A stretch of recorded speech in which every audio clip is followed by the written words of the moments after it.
welcome back to Big Balls Fantasy Football Week 14, the start of your playoffs for a lot of you. That's right, playoffs. It's a very exciting time, and you got to win or you're done. Yep. So we change up our segment a little bit on this one. Instead of doing the beasting out and the real men, we do our studs or duds, where we compare two different matchups in each position for you guys and tell you who we would rather start out of those two. And of course, we give you the reasons why. So let's go ahead and start it off with quarterbacks with Greg. Mm-hmm. So Greg, who would you start?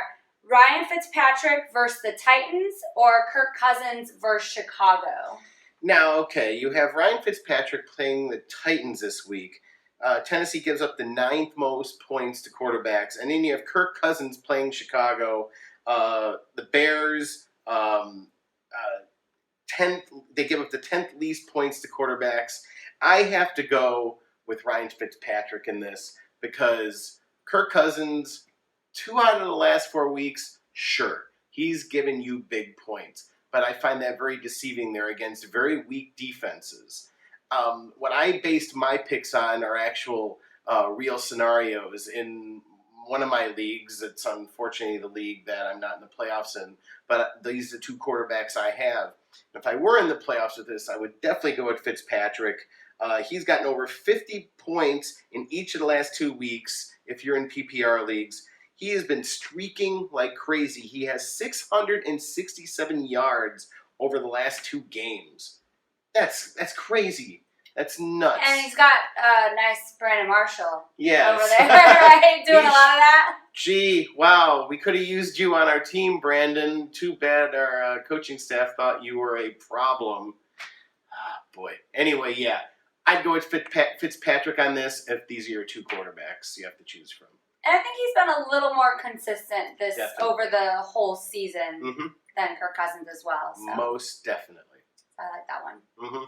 So what's your lineup that you have? So for me, mine was Marcus Mariota versus the Jets or Jameis Winston versus the Saints. And yeah, I went with the rookies on this one because I wanted to talk a little bit about the 2 rookie quarterbacks.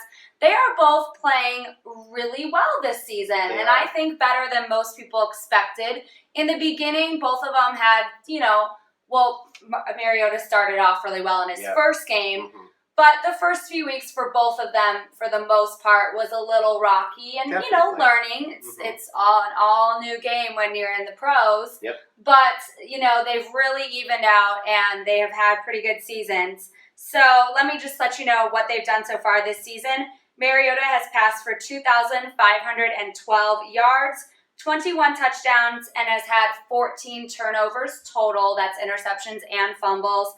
And Jameis Winston has passed for 2,877 yards, so a little more passing yards on his side, 22 touchdowns, and 12 turnovers for him. So their touchdowns and turnovers are very, very similar statistically. And again, they have more turnovers because of being rookies. That's just going to happen. But for this one, this week, I would go Jameis Winston versus the Saints over Mariota.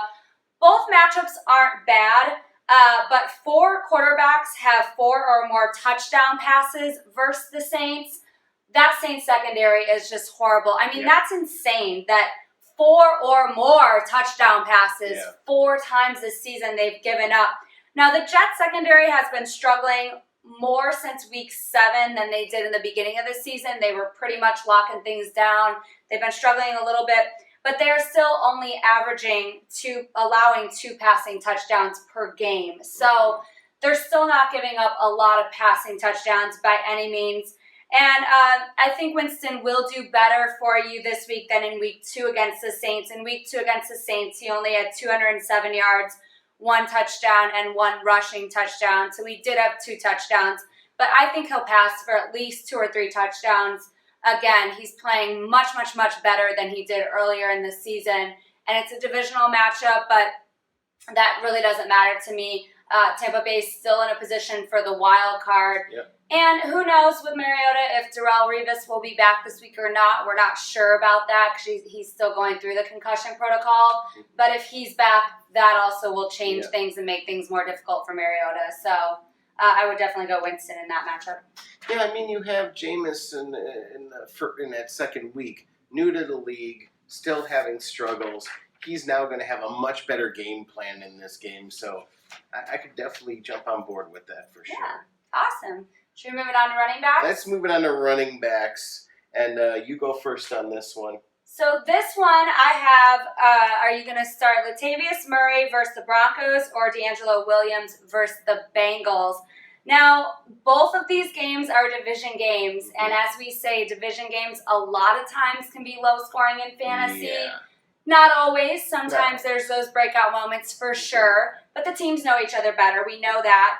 But I'm going to go D'Angelo Williams in this one over Murray. The Broncos are 5th against the run, and the Bengals are 9th against the run, so they're both pretty strong against the run. But the Broncos are better, which is going to be more difficult, I think, for Murray. The Broncos actually held Murray to 39 yards and 0 touchdowns in Week 5, and he's only had 2 100-yard games this season. So the good thing about Murray, if you're in a PPR league, is they use him more in the passing game in Oakland than, say, D'Angelo Williams is used. But, again, he's struggling to get those 100-yard games. The Broncos really locked him down, and I just think he's going to have a tough time again. Meanwhile, since Le'Veon Bell went out, D'Angelo Williams' stock has been on the rise. He had 71 yards versus the Bengals in Week 8, so not a 100-yard game, but still pretty good with the 71. And he's had 2 100-yard games, 3 touchdowns, and 1 2-point conversion in the last 4 weeks. So he's getting you the 100 yards. He's getting you the touchdowns. He's kind of turned into a beast over there. So comparing those two, I definitely like Williams better. The reason Williams has been so much better this season is he changed teams from Carolina, where he was a lot heavier. He lost a lot of weight. So that's giving him a lot lighter load. And yeah, when Le'Veon Bell went down the first time, he was able to really shine. Now that Le'Veon Bell went out for the season, he is just totally taking advantage of it. I have him on 2 of my fantasy teams, and I have been loving it. Now, we kind of, by accident, but we kind of doubled up on this one. Yeah. So your running back choices are Devontae Freeman versus the Panthers or D'Angelo Williams versus the Bengals. Now, in this one, I'm going to have to go with Devontae because I know you're saying, okay, Devontae Freeman's playing the Panthers. Really hard defense. The difference is the Panthers' defense actually hasn't been good against the run this season at all. They've given up the 17th most points to running backs. They haven't given up too many 100-yard games, very few. They've given up a lot of to running back by committees to a lot of different running backs. Freeman has just been a complete stud. I have to agree, Williams has been too, but Devontae Freeman, ever since I picked him up, and Prost, ever since you made him a one-hit blunder, he has just lost his mind. Thank you so much, Prost. But yeah, I'd have to go with Devontae in this one just because he has the better defensive matchup in this. But both of them are studding out. So, I mean, neither of them are a bad pick. I would just have to pick one over the other. And again, that's interesting because it's both are division games again. So I think there's quite a few division games going on this week. So yeah, thanks a lot, League, for helping us out in the playoffs. I know. Making these decisions. Should we move on to wide receivers? Let's move on to wide receivers. Okay. And I'm going to be a broken record from last week. I told you to put in Doug Baldwin, and what did Doug Baldwin do for you last week? He completely lost his mind. We have Doug Baldwin up against the Ravens this week. The Ravens have given up the 5th most points to wide receivers. And Alshon Jeffrey, who a lot of people, we have him, we want to play him, and I have both of them. And last week, I actually, in one of my leagues, I played Alshon in my flex over Doug Baldwin. Did not in my one league I did play Doug Baldwin and got a ton of points. In the other one I put Alshon in the flex, and I'm just sitting there watching the points add up on the bench. It's the most painful thing. We can all feel it. It's the worst. Alshon is up against the Redskins this week that give up the 13th most points to wide receivers. So you're thinking, okay, you know, they both defenses are pretty weak. Of course, the Redskins are reeling from losing to Dallas on Monday Night Football in an embarrassing loss. But Baldwin has just been on fucking fire. He's been losing his mind. Ever since, and Jimmy Graham is now out. I think he was just a nuisance to fantasy people because Jimmy Graham did nothing for people in fantasy. Nothing at all. And then he wouldn't block for runners. So what a big pain in the ass, a big expensive pain in the ass up there. I think the reason that the Seahawks beat the crap out of Minnesota this week is because Jimmy Graham's out. I think you're actually getting, Thomas Rawls is getting blocking from tight ends that actually want to block. But Baldwin, 6 touchdowns, 433 yards in the last 4 weeks. That's insane. That's just fantasy ridiculous. Alshon Jeffrey, because he's been gimpy all season, only has 2 touchdowns on the entire season. Yeah.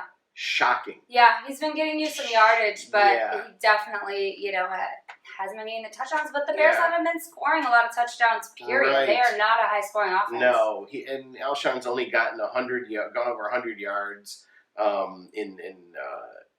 He hasn't actually gone over 100 yards in the last 3 games. And I don't see him doing it. I don't see him doing it this week either. As you say, it's going to be low yardage. Maybe you'll get a touchdown out of him against the Redskins because they're pretty soft in their secondary. But I mean, Doug Baldwin. I'm just drinking the Kool-Aid. I'm loving it. I like it. So mine for wide receivers is, staying in the NFC North with this one. Mm-hmm. Are you going wide receiver Calvin Johnson versus the Rams or Randall Cobb versus the Cowboys? Now, the Rams give up the 6th fewest fantasy points to wide receivers, and the Cowboys give up the 4th fewest fantasy points to wide receivers. So both defenses are pretty tough on wide receivers, but I am going to pick Calvin Johnson for this one. Definitely go Megatron over Cobb's matchup. Johnson, first of all, he hasn't been as injured this season as last year or as the last couple years. He's had a couple injuries. For the most part, he's been out there, especially in the last, 6 weeks, 5 weeks or so. But he's gotten you double-digit fantasy points every week except for 1. Wow. So even if he's not getting you a touchdown in every game, he's getting you those catches. He's getting you that yardage. And that's, of course, looking in at PPR leagues. And he's had 4 touchdowns in the last 2 weeks. So there you go. They're definitely targeting him. The Lions offense has really gotten, their shit together, let's just say. Oh, totally. Since their bye week. They've played like a completely different team. You see it in Stafford. You see it in Megatron. And I just think that that's going to continue going on.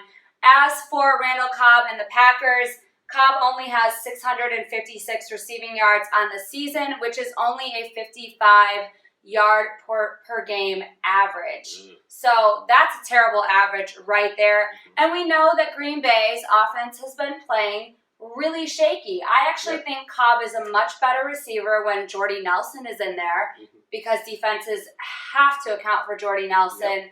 Cobb can get open easier. I think he's struggling without Jordy Nelson being opposite him. As we know, the pass rush has been getting to Aaron Rodgers. That offensive line hasn't looked very good. So again, that's made it be a tough time on the receivers, a tough time on Cobb. And I just think Megatron has the better matchup in this one. So that's my little NFC North duo I did, I guess. Definitely. So you want to take tight ends first? Yeah, let's move it on to tight ends. So for me, I had tight end Antonio Gates versus the Chiefs or Jordan Reed versus my Bears. And again, the Chiefs give up the fewest fantasy points to tight ends, and the Bears give up the 6th fewest fantasy points to tight ends. So again, both defenses very strong, very tight against tight ends. But I am going to go with Jordan Reed in this one against the Bears over Gates. I know Gates is a very good and talented tight end, but I like Reed's matchup better against these Bears. The Chiefs held Gates to 1 catch for 6 yards in Week 11, which, as we know, is a divisional game, which we've already talked about, can be fantasy poison at times, whereas this other matchup, Redskins-Bears, is not a division game. And Reed has been targeted 8 or more times in the last 3 weeks. He has 5 games of 50 yards or more. That's a pretty solid performance by your tight end. So they're definitely looking for him. They also are looking for Reed in the end zone. They don't always find him, but he's a big target out there, so they do look for him. And let's just face it, the Chiefs' defense has really stepped up since Week 8. The Redskins are playing for the playoffs. Yep. So it's very important for them in this game. Horrible division. In a terrible division. In a dumpster fire of a division. Terrible division. Whoa. But hey, they're still in it. They're playing for the playoffs. And, so I think they're going to do everything and use everyone they can to win. And the Chiefs' defense, again, has really stepped it up. They kind of found themselves. They didn't start out the season very strong. But the Chiefs are playing for a playoff spot as well. Yeah. So, I don't like Gates in this one. I would go Reed. So. No, I agree with you. We'll get to the Chiefs' defense in one of our later scenarios. My tight end matchups are you going to pick Coby Fleener against the lowly Jaguars who give up the third most points to tight ends? Or are you going to go with Jason Witten versus the Packers who give up the 10th most fantasy points to tight ends? And as we know, I just said the division over there is a dumpster fire with the Redskins leading it and the Cowboys bringing up the rear. But they just beat them, and they actually have a chance to make the playoffs. Hi to my girlfriend out there. Jeez Louise. We wish the Bears were in that division. Oh, my God. She loves the Cowboys. Or the AFC South. That's another garbage division. We're getting a lot of them this season, for sure. But so, both of them have backup quarterbacks. You have Hasselbeck throwing to one of them. I mean, it's just sad, and you have Matt Castle throwing to the other one. It's just a horrible situation. Neither are fun, but there's not a lot of tight ends out there. So. Right. Well, not only that, when you have backup quarterbacks, they are checking down like maniacs. They get blitzed all the time. Defensive coordinators throw blitzes at them like crazy. And who do they dump off to? They throw back, and the guy that's open is hopefully your nice big tight end. I have to go with Coby Fleener on this one. And I know that's kind of a shocker because Witten is the guy. He just went over, 1,000 receptions. Congratulations, Witten, on Monday Night Football, breaking the record. But just Matt Castle is a horrible, horrible quarterback. And I just think Coby Fleener, he had the most targets last week, actually the last 2 weeks. From Hasselbeck, he's been checking down to him. And so you're going to, in PPR, you're going to get your points per reception. You're going to get your yards. He's been getting thrown to. Witten has not had a touchdown since week 1. Witten also has not had a game over 75 yards all season. No 100-yard game. So I know Witten is the name. And that's one other thing I want to bring up. It's like me being with Alshon Jeffrey all season. He comes back, he's healthy, somewhat healthy, you just want to play him. He's the name. There's a lot of fantasy novices out there that play the names every week. You need to look at these matchups. That's why we tell you on the show who are against the better defenses or the worst defenses, and you got to play the matchups in the playoffs. It is so, strategy-wise, important because, as Jenilee said, if you lose this week, you're done. You're going home. That's it. You're done. So definitely have to go with Fleener on this one. Yeah, I agree with that. I like that one. Hasselbeck has been winning them games over there. Matt Castle has not. Right. For the most part. Should we move it on to defense? Yeah, yes. All right. So Panthers defense versus the Falcons, who have been in a complete free fall for the latter part of the season, or as Jenilee was just talking about, the Chiefs versus the Chargers, who have given up the 5th most fantasy points to defense. Carolina, as I said earlier, they aren't good against the run. They've been very erratic fantasy-wise. Yes, I know they are playing, Ron Rivera is over there playing Bears football. Hardcore defense, a good offense finally. You have Cam Newton finally passing the ball and keeping the defense off the field. But just fantasy-wise, the defense over there in Carolina have been letting a lot of high-scoring games get underneath them at unexpected times. Case in point, this week against the Saints. Right. Nobody saw that one coming. everybody was a little shocked by that. So all of a sudden you're sitting there with, only 5 fantasy points on defense, and you're like, crap. Prost, who of course is watching, he won a league basically playing a good running back and a good defense all season. Defenses are important, even though you kind of just pick them up for a week. Kansas City has gotten double-digit fantasy points 5 out of the last 6 weeks. They got 20 fantasy points the last time they played against San Diego, and I just see them whooping their ass again. And I just see you getting a lot of defensive points playing Kansas City against San Diego, who have, sorry, Ashley, have kind of just given up the season, it's kind of looking like. So that's who I'd go with on this one. Yeah, I definitely agree with that. Like I said, the Chiefs' defense has just they've been on a roll as of lately, so they found themselves. So for me, my defense options. We have a little bit of a technical difficulty. We're going to leave this up here. You'll see the graphic in a second. Yes, you will. Are the Vikings defense versus the Cardinals offense or the Texans defense versus New England's offense? Now, this is a tough one because both of those offenses are very high-scoring offenses, are top 5 offenses in the league, so it's hard. Right now, the Vikings have 27 sacks, 8 interceptions, 7 fumble recoveries, and 1 defensive touchdown. And the Texans have 30 sacks, 10 interceptions, 4 fumble recoveries, and 1 defensive touchdown. So their statistics for the season aren't too far off, aren't too crazy. But I am going to go the Texans versus the Patriots on this one. I know, maybe a little surprising. I'm with you on this Maybe a little surprising on that one to some of you. But hey, Brady has been sacked 7 times in the last 2 weeks. As I just read, the Texans, we know, can get to the quarterback because they do have 30 sacks on the season.